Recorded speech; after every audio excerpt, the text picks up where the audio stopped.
안녕하세요. 저는 30대 후반의 여자입니다.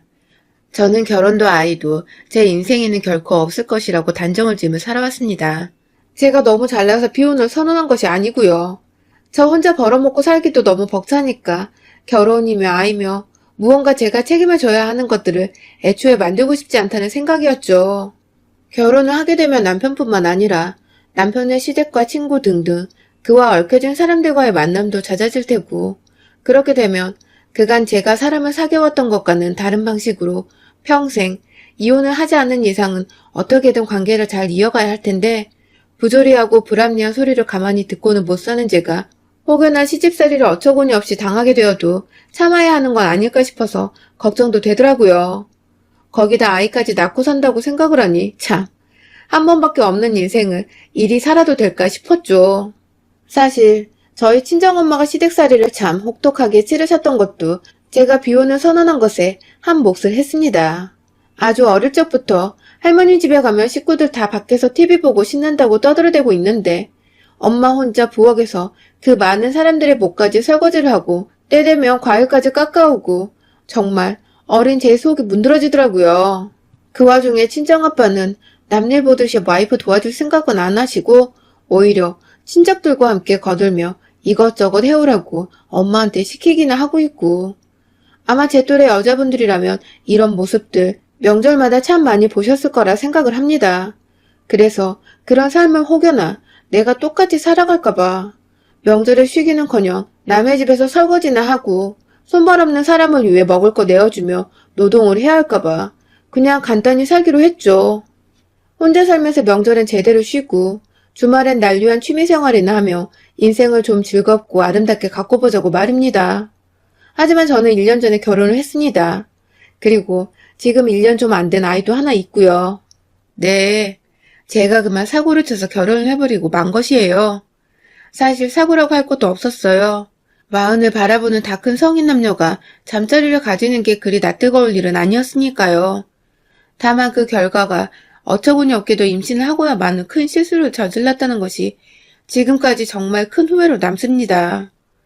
아이를 보면 예뻐 죽겠고 어쩜 이리 작은데도 저를 꼭 닮았나 싶어서 벌써 제 분신 같고 소중하지만 이 아이가 학교를 들어가고 성인이 될 때까지 좋게 20년이 남은 그 세월을 어찌 키워낼 수 있을까 싶어서 감당도 안 되고 벌써부터 머리가 지끈거리더군요. 아주 초반에는 아이를 낳고 나서는 저한테 모성애가 없나 싶을 정도로 그냥 아이가 미웠던 적이 있었습니다. 제 인생을 송두리째 바꿔놓은 장본인이었으니까요. 저는 돈 잘 번다는 대단한 전문직은 아니지만 당장에 제 밥벌이는 하고 살 수 있는 자격증을 가진 전문직 종사자입니다. 남편과 교제를 하던 당시에도 같은 대학 동기 3명과 함께 뭉쳐서 차린 사무실에서 법인 사업자로 일을 하며 오랫동안 수익도 원하는 만큼 내고 제 일에 자부심을 가지고 살던 여자였어요. 하지만 친정에 워낙 빚이 많이 남아 있어서 돈 버는 족족 부모님 빚을 갚아드리기 바빴고, 그렇게 살다 보니 30 후반이 되어도 제 수중에 모아놓은 돈은 그리 많지 않았습니다. 정말 저 하나 딱 먹고 살기에만 충분한 정도로 모아놨었죠. 그렇게 하루하루 일이 재밌고 앞으로 노후 걱정도 없으니 당장에 큰 돈 걱정이 없이 살며 그냥 그렇게 사는 게 너무 만족스럽고 안정적이었습니다. 여기서 아무런 변화가 일어나지 않길 바라는 마음으로 내일만 열심히 하며 살자고 다짐했는데 인연인지 악연인 건지 지금의 남편을 만나게 되었어요. 남편은 제가 자주 가는 회사 근처에 한 일식당 셰프로 근무를 하던 사람이었습니다. 그 가게가 남편의 소유는 아니었고 사장은 따로 있었는데 일식집이다 보니 셰프가 무대 위의 군주처럼 참 커 보이곤 했죠. 제가 점심때 밥 한 고기를 뚝딱 먹으면 배가 불러 더부룩하다며 잠도 오고 속이 불편해 일에 집중을 잘 못했어요. 그래서 종종 속이 좀 안 좋다 싶을 땐 아예 굶거나 일식집에 가서 조그만 덮밥이나 초밥 몇 개만 낱개로 주문해서 적게 먹곤 했는데요. 회사에 회를 못 먹는 친구가 있어서 일식집 갈 때는 저 혼자서만 꼭 찾아가곤 했죠. 일식집이 생긴 지 3년 동안 정말 갈 때마다 매번 혼자서 쥐똥만한 초밥 몇 개만 먹고 가곤 했어요. 그런데 그게 남편 눈에는 참 신기하고 애처로워 보였나 봐요. 다들 점심이라고 회사 다니는 사람들이 삼삼오오 모여서 밥 먹는데 저는 매번 혼자 와서 제대로 먹지도 못하는 것 같으니 아파 보이기도 했겠죠. 처음엔 자기도 여자친구가 있어서 관심이 없었다가 싱글이 된 후로 본격적으로 절 마음에 들어 했다는 남편은 그렇게 혼자 저를 멀찌감치서 보며 지내오다가 결혼을 하기 딱 5개월 전에 처음으로 제게 고백을 했습니다. 막 대단하고 멋있는 고백은 아니었어요. 그냥 저는 조금 먹고 빨리 일하러 가고 싶은데 자꾸만 초밥 몇 개를 공짜로 더 준다거나 별로 시킨 것도 없는데 서비스라고 우동이나 디저트를 주질 않나. 뭔가 자꾸만 식사를 하러 갈 때마다 저한테 쥐어주는 게 많다 보니 저도 어느 순간 서비스를 주시는 셰프를 확인하게 되었어요. 상당히 호감 가는 외모에 셰프 옷을 입은 프로정신이 넘치는 전문가스러운 모습까지 보면 볼수록 사람이 참 괜찮더라고요. 30 초반 이후 제대로 된 연애는 없다시피 했던 저는 그렇게 한동안 이 사람이 날 좋아하는 것 같다며 민망하고 부끄러워 일식집을 제대로 가지 못했고 그러다 정말 오랜만에 다시 일식집을 찾았다가 식사를 마치고 나가는 저는 뒤따라온 남편의 고백으로 번호를 처음 따이게 되었습니다. 당시 남편은 제가 식당에 한동안 오질 않아 불안했다며 내내 기다렸다고 떨리는 손으로 핸드폰을 제게 건넸어요. 풋풋한 그 사람의 모습은 나이가 들었어도 여자였던 제 마음을 흔들기에 충분했고 결혼을 하겠다는 마음은 여전히 없었지만 진짜 진득히 좋아하는 연애는 해봐야겠다는 생각을 들게 만들었죠. 연인이라면 언젠가 헤어질 테니 이왕 인연이 된 김에 잘 지내보자고 말이죠. 남편은 저보다 3살 아래의 연하남이었습니다. 나이 어린 애인은 처음 만나봤는데 역시 나이는 숫자에 불과하단 말이 딱 맞더군요. 생각이 깊고 배려심이 많은 게 어쩔 땐 저보다 오빠 같기도 했고 집안에서 장남이라더니 그래서인지 사람이 제 나이보다 훨 철이 든 것도 같았습니다. 제가 냄새에 민감해서 술, 담배를 멀리하는데 자기 건강 챙긴다고 알아서 보면 해롭다는 거 멀리할 줄도 알고 짧은 기간이었지만 둘이서 참 많은 대화를 하곤 했는데 상식도 꽤 풍부하고 직업과 다른 분야에서의 지식도 두루두루 갖추고 있는 게 참 존경스럽고 배울 점이 많더라고요. 내심 이 사람과 연애만 하다 헤어지기엔 아깝다는 생각도 어쩌다 들곤 했지만 결혼해서 달라졌다는 친구의 남편 얘기 그리고 제가 보며 자란 시집살이의 끔찍한 모습들까지 정신 차릴 일들을 되새겨보며 결혼만큼은 절대 안 하겠다고 마음을 다잡곤 했습니다. 그러다가 정말 한순간의 실수로 저희가 애고도 없는 결혼 준비를 하게 되었습니다. 둘 다 술을 멀리하지만 남편은 알고 보니 자주만 안 마셨을 뿐이지 한번 마시기 시작하면 술주정을 보지 못할 정도로 끝까지 잘 마시는 사람이었습니다. 그러니 술을 입에만 대도 얼굴이 시뻘개지고 곧 잠이 솔솔 오는 저는 남편이 얼마나 술을 잘 마시는 사람인지 술주정이 무엇인지 알 턱이 없었죠. 그날도 정말 평범하게 둘이서 데이트를 잘하고 헤어지려는데 남편이 저를 끝까지 붙잡고 조금 더 함께 있고 싶다면서 근처에 있는 새로 생긴 와인바를 추천해줬어요. 우리 둘 다 술 마시는 거 싫어하니까 그냥 분위기 좋은 곳에서 도수는 제일 낮은 거 시키고 안주만 왕창 먹고 오자고 순진하게 웃던 남편의 태도에 제가 그만 홀라당 넘어가 버리고 만 것이었습니다. 막상 와인바에 도착을 해서는 본인이 잘 안다며 술을 주문했는데 도수가 낮기는커녕 마시자마자 머리가 띵한 것이 제가 그만 한 잔만 마셔놓고는 어질어질한 상태가 되고야 말았어요. 술김에 아니면 제가 몸을 못 가눠서인지 남편은 혼자 사는 저의 자취방 문을 잘도 열고 들어와서는 저를 침대에 눕히곤 그냥 나가질 않았습니다. 술김에 저도 가까이 있던 남편 모습에 흥분이 되었고 저는 그렇게 취한 몸을 그저 남편에게 맡긴 뒤 하룻밤을 보냈죠. 그 상태로 잠자리를 가졌으니 피임을 제대로 했을 리는 만무했고 그 바람에 결국 저는 아이를 가져버리고 말았습니다. 정말 청천벽력 같은 소식이었죠. 결혼에 대해 무지했고 아이에 대한 아무런 준비도 없던 상태에서 임신을 해버리니 겁부터 덜컥 나더라고요. 그리고는 정말 한순간에 아이로 인해서 결혼에 대한 저의 결심이 송두리째 바뀌었습니다. 절대로 이 아이를 혼자선 키우지 않겠다는 생각으로 먼저 남편에게 결혼을 하자고 청혼을 했어요. 아이가 생겼다는 말에 놀라지도 않던 남편은 왠지 그날 임신이 될 것만 같았다며 별 그지 같은 방법으로 저를 달래며 결혼에 승낙을 했고요. 뭐가 맞게 돌아가고 있는 건지 확신이 들지 않았지만 그래도 결혼을 안 한 처녀가 혼자서 애 낳고 사는 꼴보다는 좋게 봤던 남편과 결혼을 해서 그냥 평범하게 제가 그간 거부해왔던 정말 그 평범한 삶을 살아보는 게 낫겠더라고요. 시도도 안 해봐서 결혼을 욕할 순 없다며 뒤늦게야 저에게 타당한 혼자만의 이유를 제시해보다가 결국 결혼을 하는 게 더 낫다는 혼자만의 결론을 내려버리고 만 것입니다. 그런데요, 갑작스레한 결혼이니 위험 부담이 크다는 걸 제가 간과했습니다. 아주 제대로 말입니다. 남들은 연애 때부터 몇 번이나 재이고 따지고를 서로 반복하다가 마땅한 신랑감을 찾는다는데 저는 그럴 만한 과정도 없었잖아요. 그렇게 치를 떨어 하던 시집살이를 안 당하려고 결혼을 안 하고 있었던 건데 정작 아이가 생겼다는 이유로 상대 시부모님이 어떤 사람들인지를 파악도 안 한 채 결혼을 한 것입니다. 혹시나 했는데 장남이라는 남편은 정말 효자더라고요. 효자가 절대 나쁘다는 게 아닙니다. 자기 낳아주신 부모님은 끝까지 책임지고 잘 모시는 게 도리니까요. 하지만 연애 때는 한 번도 본 적 없던 남편의 갑작스런 효자 코스프레가 절 너무 힘들고 지치게 만들었습니다. 그 효자 코스프레를 저한테까지 강요를 하고 압박을 주니 더욱 문제가 커져갔어요. 결혼하고 일주일도 안 되어 남편이 제게 그러더군요. 자신은 집안의 장남이라서 부모님을 챙겨드리고 또 보살펴줘야 할 직접적인 이유가 있는 사람이라고 말입니다. 사실 저도 집안에서는 제가 장녀거든요. 그래서 그 마음 다 이해한다며 우리 서로 각자 집안의 장녀이고 장남이니까 서로 집안 어른들을 알아서 잘 챙겨보자고 했어요.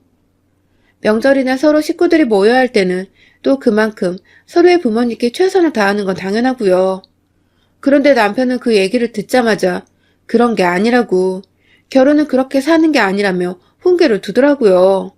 그 후로 남편은 저한테 장남이 뭔지 몸소 보여주겠다는 듯이 너무 작게 시댁을 찾아가기 시작했습니다.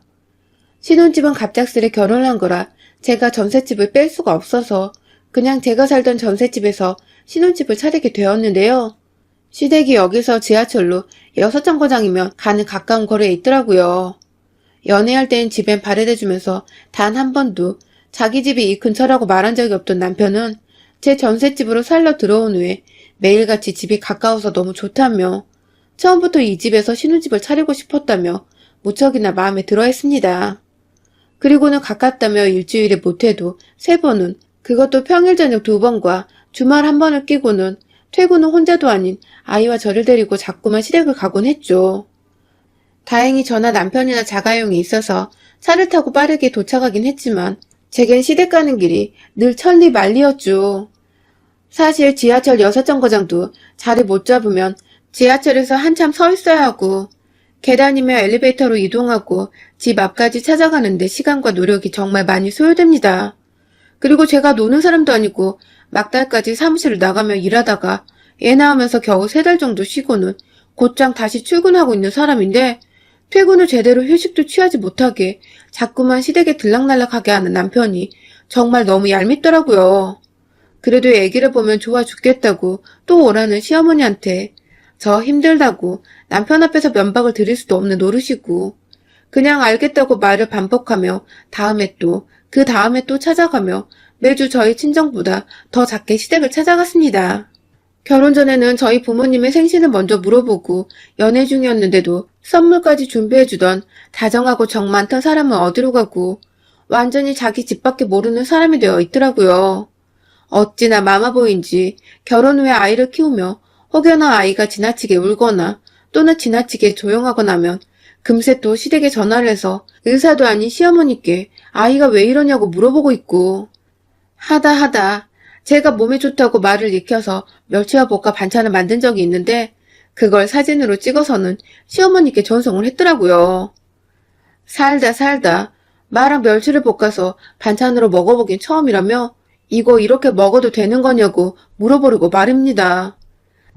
마가 감자식감 같아서 멸치랑 간장에 볶아 먹으면 정말 맛있거든요.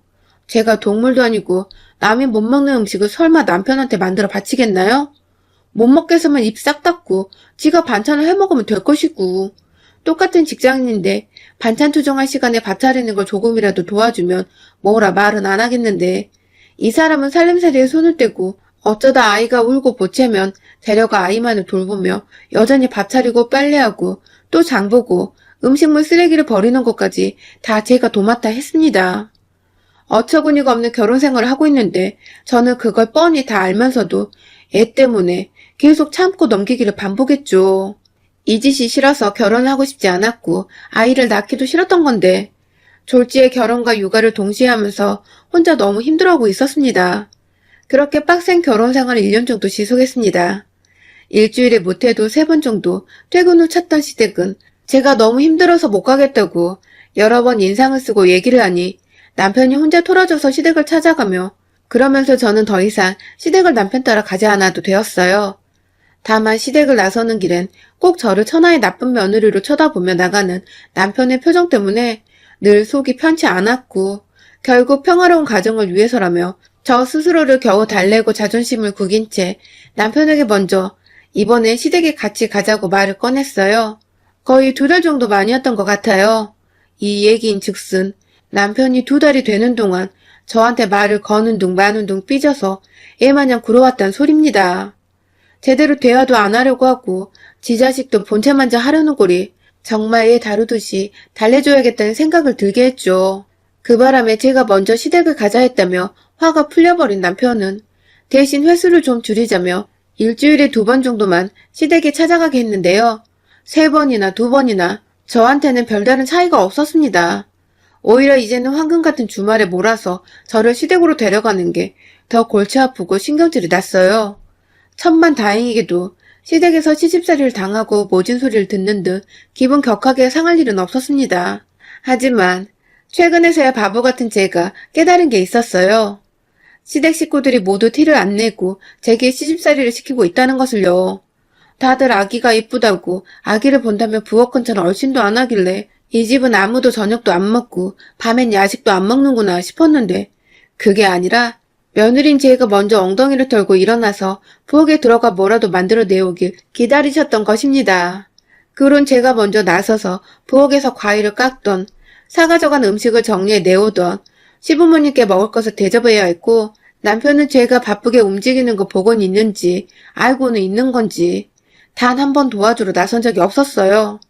이거야말로 제가 어릴 적 봐왔던 저희 친정엄마의 모습이었습니다.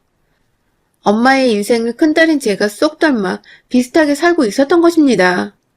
퇴근 후 밥 차리는 게 제일 귀찮아 회사 다니며 저녁을 제대로 먹어본 적이 없는 저는 늦은 시각에 시댁에서 자주 요깃거리를 만들어드리고 또 옆에서 같이 주워 먹는다고 살은 6kg나 쪄버렸고요. 점점 시댁 가는 횟수가 다시 늘어나 요새는 주 5일 내내 반찬 받으러 애기 보여주려 혹은 다 같이 밥 먹자고 불러대는 시어머니나 남편의 권유로 시댁을 찾았습니다. 시댁 간다고 운동할 시간은 당연히 없었으니 살을 제대로 빼지도 못했고 임신하고 생긴 붓기를 아직까지 달고 살고 있었죠.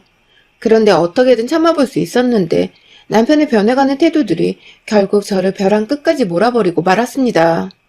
그날도 엄마가 저녁밥 차려놨다는데 먹고 오자며 저한테 허락도 안 받고 나갈 채비를 하는 남편을 따라서 깊은 한숨을 속으로 쉬며 따라 나섰어요.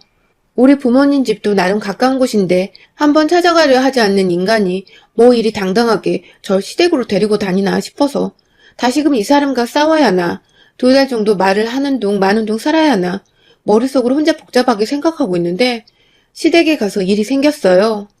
억지로 또 밥을 먹고 있는데 살이 쪄 못생겨졌다며 밥 먹는 와중에 시댁 식구들 앞에서 뜬금없이 제게 면박을 주더라고요. 배부르면 안 먹어도 되고 자기가 보기엔 이젠 굶어도 될 것 같다며 자기 엄마를 쓱 보며 웃는데 그 면상을 당장이라도 때려주고 싶은 걸 시부모님 앞이라고 겨우 참았습니다. 그렇게 밥을 다 먹고 혼자서 설거지를 하다가 남편을 불렀어요. 애는 보채고 있는데 엄마가 필요할 것 같아서 제가 좀 봐야겠다며 대신 설거지를 하라고 했죠. 자기 집에서 나온 설거지인데 누구 일이고 말고가 있겠나요? 그냥 손이 남는 사람이 일을 도와주면 되는 거니까 아무 생각 없이 남편한테 부탁을 했습니다. 그런데 남편은 그 소리가 무진장 기분이 나빴던지 하루 종일 식당에서 칼 갈고 요리하다 온 사람한테 부엌 일을 부탁하냐며 그깟 설거지 하나 시켰다고 시부모님 들으라는 듯이 떠나갈 듯 신경질을 부리더라고요. 집에서만큼은 요리를 하고 싶지 않다며 부엌 근처도 가고 싶지 않다며 궁시렁거리던 남편은 결국 어안이 벙벙해 자신을 쳐다보고 있는 저를 향해 설거지 다 끝나면 그것도 버리고 오라는 말을 하곤 도로 거실에 앉아있는 자기 부모님 옆으로 갔어요. 남편이 가리키며 말한 그것은 바로 음식물 쓰레기 봉투였습니다. 하다 이젠 제가 시부모님 집에서 음식물 쓰레기까지 버려야 하다니. 그런 말을 살갑고 미안하게 부탁하기는커녕 당연히 해야 할 사람한테 노동일 하나 시키듯이 부려먹는 남편의 태도에 저는 그만 이성을 잃고 말았어요. 이 사람, 더 이상 제가 연애하면 설레하고 괜찮다 생각하던 사람이 아니었습니다. 이제 보니 매번 혼자 밥 먹는 제가 만만해서 어찌저찌 후리려다가 임신을 시킨 것 같은데 저도 더 이상 참을 이유가 없었습니다. 아이를 생각해서라도 이딴 놈은 제 인생에서 완전히 배제시켜버려야겠다고 생각을 했어요. 남편 말대로 음식물 쓰레기 봉투를 집었습니다. 오늘 시어머님이 준비했다며 저보고 구워달라 한 고등어의 뼈가 들어있었고 애매하게 먹다 남은 김치와 김치국물 그리고 된장찌개 먹고 밑바닥에 남아있던 된장콩과 야채 찌꺼기들. 뭐 안에 든 음식물을 말하면 셀 수도 없이 많은데요. 그걸 그대로 봉투를 묶지도 않은 채 고무장갑 낀 손으로 들고 거실로 나서니 남편과 함께 저를 슬그머니 쳐다보신 시어머니는 제가 그걸 밖에 버리러 나가는 줄 아셨는지 흐뭇하게 보곤 다시 TV로 눈길을 돌리셨어요. 그리고 저는 그대로 가장 저와 가까이 앉아있던 남편의 얼굴을 향해 쓰레기 봉투를 엎어버렸습니다. 마지막 국물이 탈탈 털릴 때까지 머리 위에 올려놓고 두 손으로 봉투를 쫙쫙 빨래 감자듯 짜줬죠. 비명을 지르다 말고 고약한 냄새가 눈, 코, 입에 들어가는 게 역했는지 입을 꾹 다문 남편과 그 옆에서 졸지에 역한 국물들을 덤탱이 쓴 시부모님. 그 자리에서 저는 말끔하게 이혼을 통보했고 지금 사는 신혼집도 내 전셋집이니 짐 다 빼놓겠다며 오늘 내 집에 들어올 생각하지 말라 하곤 안방에 있던 아기 침대 위에 고온이 자는 아이를 데리곤 집을 나섰습니다. 남편은 저 따라잡겠다고 나오려다가 결국 먼저 씻어야겠다 생각이 들었는지 화장실로 뛰어 들어가더군요. 그날 택시 잡고 집에 가니 밤이 늦었는데 오히려 힘이 나서 아이를 조심히 눕힌 뒤 남편의 짐이란 짐은 모조리 챙겨서 집 밖에 뒀어요.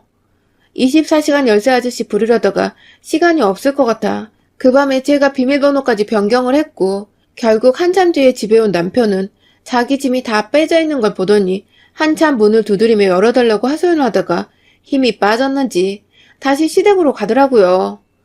그리고 다음날 월차 쓰고 변호사 사무실을 찾고는 남편이 퇴근하기 전에 먼저 집에 와 문을 걸어 잠그고 있었고요. 그 다음날에 바로 남편의 식당으로 이혼 소장을 날렸습니다. 제 말이 농담이 아닌 걸 알고는 그날 하루 종일 미안하다고 자기 집이 가까우니까 그냥 제 집처럼 드나든 건데 생각이 짧았다면서 미안하다고 그제서야 싹싹 빌더라고요. 어찌나 미안해하던지 시부모님까지 나서서는 아들이 많이 모자랐다며 한 번만 용서해달라고 다시는 시댁에 오지 않아도 된다고 하시는데 사실 혹하기도 합니다. 제가 원하는 건 아이의 아빠이고 또 시댁이고 뭐고 그냥 퇴근 후 집에서 편안히 두 발 뻗고 쉬는 것이었으니까요.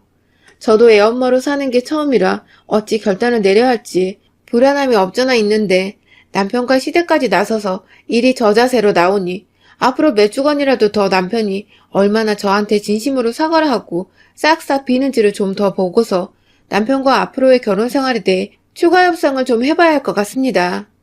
아직 결혼 1년 차니 이왕 이렇게 된 거 기회를 한 번 더 주고 만약 제 몸뚱이에 마음까지 힘들게 하면 그땐 진짜 음식 쓰레기 봉투가 아닌 가장 큰 쓰레기 봉투에 쓰레기랑 쓰레기는 다 담아서 남편에게 뿌려버릴 거예요. 여러분의 생각은 댓글로 남겨주세요. 오늘도 시청해주셔서 정말 감사합니다.